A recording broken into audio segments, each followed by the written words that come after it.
नमस्कार जय श्री जगन्नाथ। बड़ एकादशी समस्त मन में गोटे प्रश्न आसी था प्रायतः बड़ एकादशी केतोटी आउ केउ केउ मासरे पड़ी थाए। प्रायतः समस्ते जानिछंती 24 एकादशी 24 एकादशी मध्यरु चारोटी होची बड़ एकादशी। एही चारोटी एकादशी महाप्रभुंकर स्वतंत्र भाव पालन करिथांती। तीनोटी बड़ एकादशी महाप्रभु मंदिर भितर पालन करथांती। आउ आषाढ़ मास शुक्ल पक्ष एकादशी को हरिशयन एकादशी बोली कहा जाए। एही हरिशयन एकादशी को महाप्रभु रथ उपरे श्रीमंदिर बाहर पालन करिथांती। पार्श्व परिवर्तन एकादशी भाद्रव मास शुक्ल पक्ष पड़ी थाए, जहाकू मध्य बड़ एकादशी बोली कहा जाए। तृतीयटी हैला कार्तिक मास शुक्ल पक्ष देव उत्थापन एकादशी बड़ एकादशी बोली मध्य कहा जाए। चतुर्थटी हैला माघ मासर भूम एकादशी, याकू मध्य बड़ एकादशी बोली कहा जाए।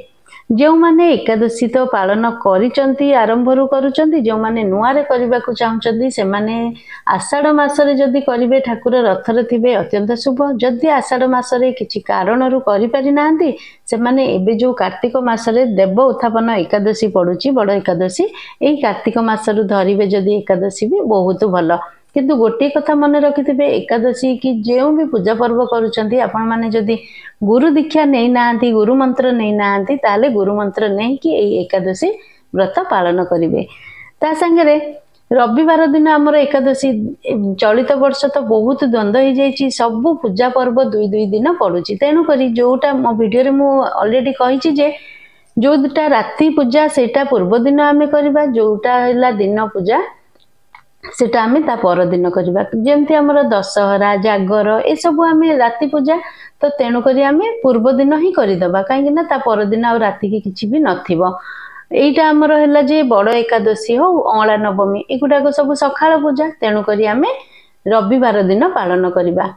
रवि नारायण व्रत मध्य रवि नारायण व्रत जो माने पालन करिचंती तो से माने पालन करिवे रविवार दिन गुआ और व्रत थिबो। जेमती पूजार सिस्टमेटिक सब मो वीडियो रे मो अपलोड करिछि, आपण माने जाई देखि परिबे मो चैनल रे। जदि नुआरे करबा को चाहुचंती मो वीडियो को आपण माने देखिबे तापर पालन करिवे केमिति कोन पूजा विधि। रविवार दिन एई बड़ एकादशी दिन रवि नारायण व्रत जदि करिवे अत्यंत शुभ होता है। जहाँ भी मानसिक करिकी व्रतटा पालन करिवे रवि नारायण व्रत निश्चय रवि नारायण आपणकर मनस्कामना पूर्ण करिवे। शरीर असुस्थ होइतिले किछि जदि स्किन डिजीज थिबो रोग व्याधि थिबो आ जेकोनोसी मनस्कामना मध्य पूर्ण हबो। वीडियो भल लगी वीडियो टी को निहाती भावे गोटे लाइक करेंगे, चैनल नुआ सब्सक्राइब करेंगे।